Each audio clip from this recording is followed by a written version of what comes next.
Hi there, this is Marty from owingsart.com. That's OWINGSART.com.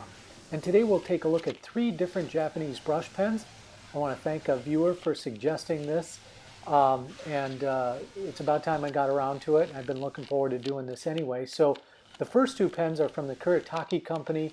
The third one is from Pentel. It's a pocket brush pen. But all 3 of these pens are made in Japan. This is a number 8, and you pop the cartridge right in. It's got a nylon brush head, and yep, I'll show you where you pop the cartridge in. I'll unscrew it here. And you know, the pens come with a couple of cartridges, and you can reorder them online. I like to go to jetpens.com. They have a good variety and good selection of brush pens. So like I said, the first one we'll take a look at is the number 8. I'll quickly draw a little bit with it, and then we'll take a look at the other Kuretake pen I have. So the first thing you're going to notice when you use a Japanese brush pen or any brush pen is that you can vary the width of your lines. It's not like it doesn't have a standard hard nib on the end. It's got a brush. So your line weights will vary depending on how hard or soft you push, and that's what I try to demonstrate here a little bit with this lettering and the line work. So it behaves just like a brush. So next thing we'll do is we'll take a look at this Kuretake. I guess you'd call this the, what?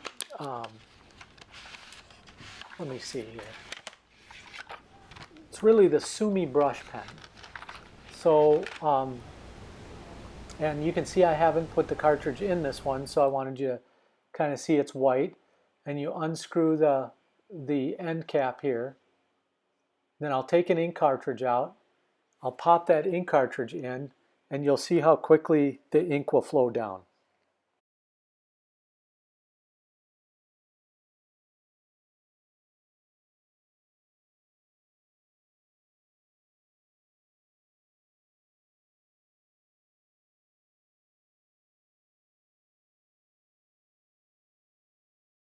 So the Kuretake Sumi brush comes with 3 different ink cartridges in this little box.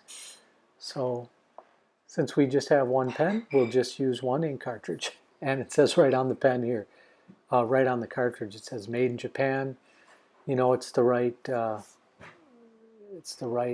cartridge for this pen.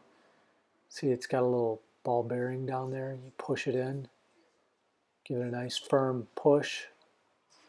Make sure it's seated in there nicely. Put the end cap on. Twist right on. Threads are really nice, so no trouble getting that right on there.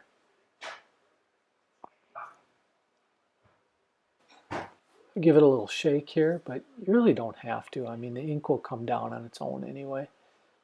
So as soon as you try to start making a few marks, the ink just flows right out. So both the Sumi brush and the Kuretake number 8, really nice ink flow.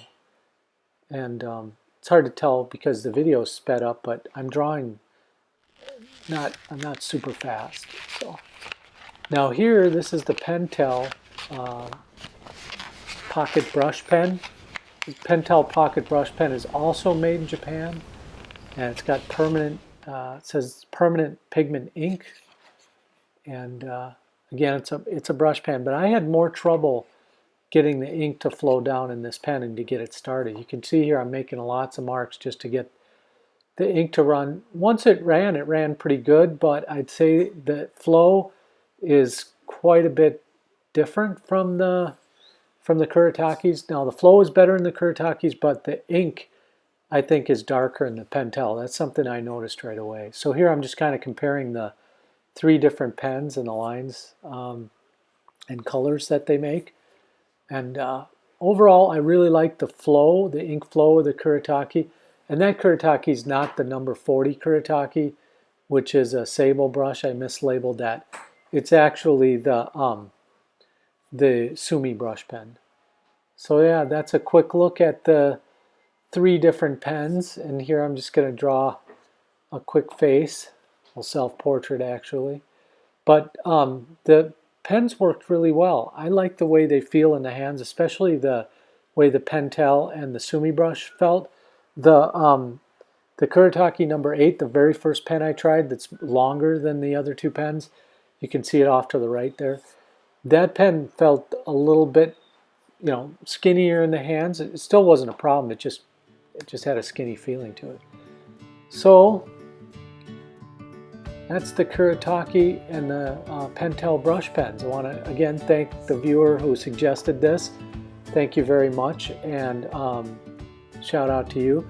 If you haven't, go ahead and drop a like on the page and subscribe to the channel. Don't forget to leave any comments or questions you might have. All right, thanks a lot for tuning in. So long for now, everybody.